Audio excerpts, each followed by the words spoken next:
कानपुर के ही दौरे पर बसपा सुप्रीमो मायावती भी रहने वाली हैं। बसपा सुप्रीमो मायावती की कानपुर में विशाल जनसभा है।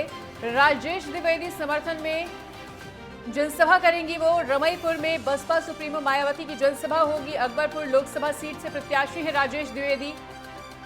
मायावती की जनसभा को लेकर बसपा कार्यकर्ताओं में भारी जोश देखने को मिल रहा है। तो आज कानपुर के दौरे पर बसपा सुप्रीमो मायावती भी रहने वाली हैं। तमाम जनसभाओं को इस दौरान वो भी संबोधित करेंगी, जनता को साधने का प्रयास करेंगी। तो एक तरफ कानपुर में जहां इंडी गठबंधन प्रत्याशी को लेकर संयुक्त तौर पर राहुल गांधी और अखिलेश यादव पहुंच रहे हैं जनसभाओं को संबोधित करने के लिए, वहीं दूसरी तरफ वहां की जनता को साधने के लिए बसपा सुप्रीमो मायावती भी आज कानपुर पहुंचेंगी। तो मायावती की जनसभाओं को लेकर बसपा कार्यकर्ताओं में काफी ज्यादा उत्साह का माहौल है और एक बड़ा वीआईपी मोमेंट क्योंकि कानपुर में आज देखने को मिलने वाला है। रूट डाइवर्ट किए गए हैं और सुरक्षा व्यवस्था को लेकर पुख्ता इंतजाम देखने को मिल रहे हैं। चप्पे चप्पे पर पुलिस प्रशासन ने पैनी नजर बनाकर रखी हुई है और जगह जगह पर पुलिस प्रशासन के तमाम अधिकारी भी मौजूद नजर आ रहे हैं। तो इस वक्त की ये इलेक्शन ब्रेकिंग अहम जानकारी, राजेश द्विवेदी के समर्थन में आज बसपा सुप्रीमो मायावती भी कानपुर पहुंच रही हैं। उनके समर्थन में वो जनसभा भी करेंगी और लगातार दीपक सिंह हमारे साथ बने हुए हमारे सहयोगी। तो दीपक, आज बसपा सुप्रीमो मायावती भी पहुंचेंगी कानपुर और उनके दौरे के मद्देनजर कार्यकर्ताओं में भारी जोश इस वक्त देखने को मिल रहा है। तो किस तरह की चुनौती अब इंडी गठबंधन बसपा और भाजपा के बीच? जी बिल्कुल, जिस तरीके से देखा जा रहा है कि आज कानपुर शहर में दो बड़े नेता और इसके बाद बसपा की जो है सुमुखिया मायावती का भी दौरा कानपुर है।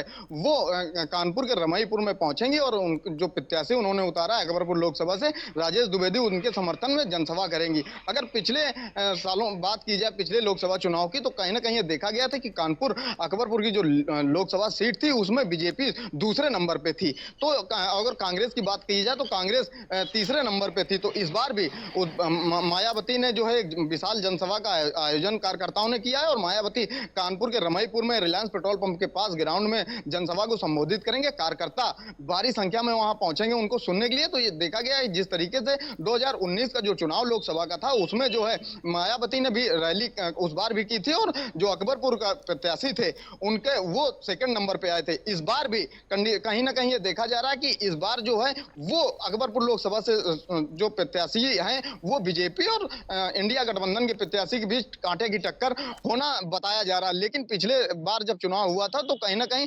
समाजवादी बीजेपी की प्रत्याशी और जो है बसपा प्रत्याशी के बीच मुकाबले की टक्कर हुई थी और सेकंड नंबर पे बसपा के प्रत्याशी रहे हैं। तो ये आप देखना ये होगा कि 13 तारीख को जब मतदान होगा चौथे चरण का और 4 जून को जब मतदान खुलेंगे तब ये देखा जाएगा कि बसपा का ही कैंडिडेट सेकंड नंबर पे रहा है या जीतने के काबिल रहा है, या इंडिया गठबंधन का प्रत्याशी जीतेगा या बीजेपी का प्रत्याशी जीतेगा, ये देखने वाली बात होगी। लेकिन सारे नेता जो वरिष्ठ नेता हैं वो जिले में दौरा कर रहे हैं और जनसभाएं कर रहे हैं ताकि अपने प्रत्याशियों को जिता सकें। लेकिन अब ये जनता तय करेगी किस प्रत्याशी को कौन जिताता है, ये जनता पर डिपेंड करता है। और 13 तारीख को चौथे चरण में मतदान है। मतदान जनता के ही हाथ में है। तमाम पार्टियों की तैयारियों को लेकर तो आपने तमाम जानकारी साझा की, जिक्र भी किया, लेकिन अब ये भी बताएं क्योंकि समय समय पर आप जनता के बीच जाते रहे हैं, ऐसे में जनता का सियासी मूड, उनका मिजाज क्या कुछ कहता हुआ? बिल्कुल, अगर मनीषा जनता की बात कर ली जाए तो कहीं ना कहीं जो युवा है तो उनका साफ तौर से कहना है, उनके मन में नाराजगी है जिस तरीके से बेरोजगारी, शिक्षा और भर्तियों पर भर्तियां हुई लेकिन पेपर हुए इसके बाद लीक हो गए, तो जनता के बीच युवाओं के बीच नाराजगी देखी गई है। लेकिन कहीं ना कहीं बीजेपी के सपोर्ट में ही लोग बोलते नजर आए क्योंकि कहा गया कि प्रधानमंत्री ने अच्छे काम किए, विकास किए, चाहे वो देश के प्रधानमंत्री हो या उत्तर प्रदेश के मुख्यमंत्री हो, उन्होंने विकास कार्य को किया, कानून व्यवस्था सही रही और राम मंदिर जैसी बड़ा मुद्दा बना चुनाव के लिए। तो इस बार जो मतदान होगा वो कहीं ना कहीं राम मंदिर को लेकर, कानून व्यवस्था को लेकर होगा।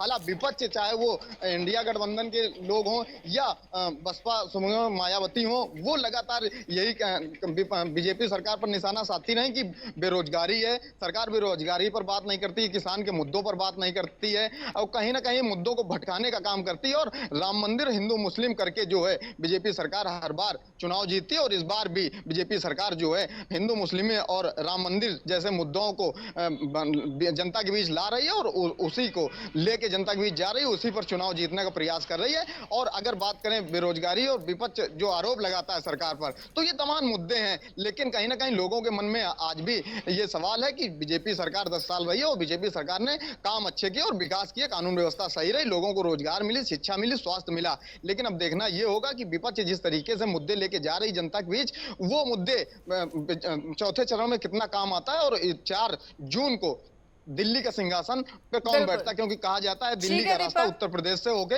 गुजरता है, मनीषा। और ऐसे में तमाम पार्टियों की जो तैयारियां हैं वो भी बहुत ज्यादा धुआंधार देखने को मिल रही हैं। तो इस तमाम बातचीत के लिए, तमाम जानकारी को साझा करने के लिए दीपक, आपका बहुत बहुत शुक्रिया।